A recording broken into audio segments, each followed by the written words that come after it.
Ayan po, tapos na pong nagwawalis kasi sa napakadaming dahon kasi naglaglagan yung bangkaw. Ayan oh, wala nang kadahon-dahon yung ano, yan, laglag lahat. Kaya yan, binanatan ko ng ano kasi natuyo sa init eh. Kahapon mainit at ngayon, so okay na. Sunog na sila lahat. Oh, yan na lang ang naiwan. Uy, nangangalawit na yung kamay ko. Kasi hindi pa ako nakapaglinis doon oh. Yan, masukal pa yan dyan. Taniman ko ng yun, kamuting kahoy. At saka ano, gabi kamuti doon sa baba. Sa taas. Ito, yan oh. Yung kamuting kahoy na mahaba. Yun yung kasunod. Ito rin yung konti lang. Kasi yan lang na nahingi ko eh. Tapos yan, anuhin ko lahat yan dyan. Paikot. Kaya ito, unti-unti na nasunog oh. Pag nilagyan ko ng mga dahon yan bukas, ano sa susunod na araw. Kasi naghanap po ako ng gagamitin ko pa, alis kami kasi exam ng anak ko. Wala nga talagang naawa sa akin ba. Wala nagpapahiram, kawawa naman si ako. Mahirap talaga pag wala tayo.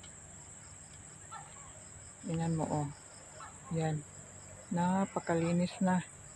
Pero di biro nung magwawalis ay oh, sunog na oh. Napakadami yan kanina, punong-puno yan.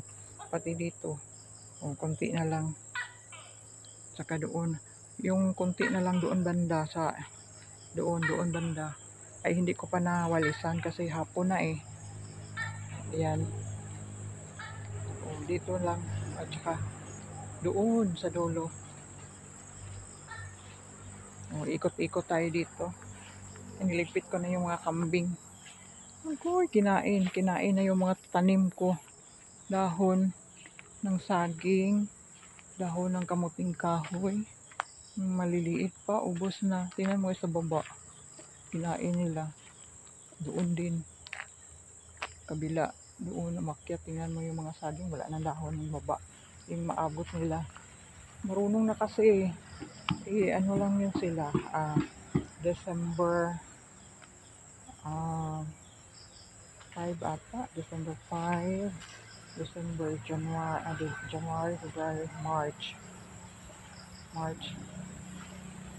3 months pa. Maano na sila. Malakas ng kumain at ano. Tingnan mo oh. Yung mga bagong tanim ko doon na ano, bulaklak. Kasi yan ang palatandaan ng ano, yung boundary ba. Mula doon sa mga muhon papunta doon. Para bakod na lang ang madali lang itayo yung bakod. Kasi yun ang sundan, diba? O di, kinain, aray, kinain.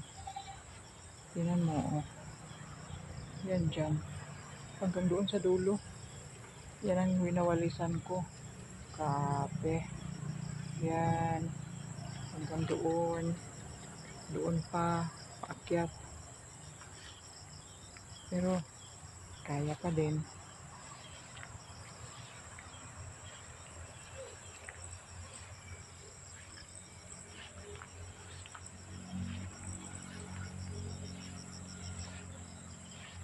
Hindi pa ako umakyat sa taas. Maya. Kasi malamig naman dito. Tingnan mo, oh, kulay green yan ha. Oh.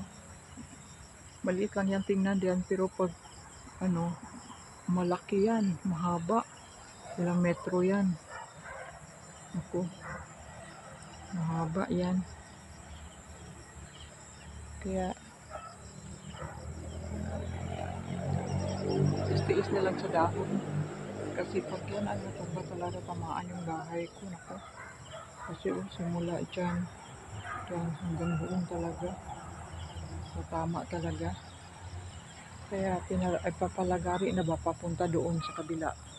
Doon wala namang matatamaan doon. Doon yan pupunta. Ang problema lang yan dyan. Kasi baka doon talaga yan tumba o dito. Naku, problema. Pag dito yan.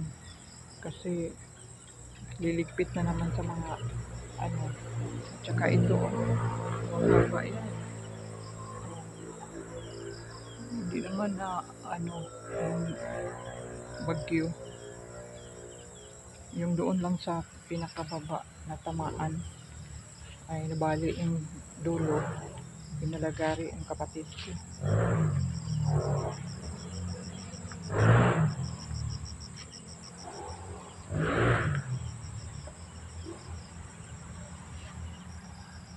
Ayan talaga, pinagtiyagaan ko talaga ng ano.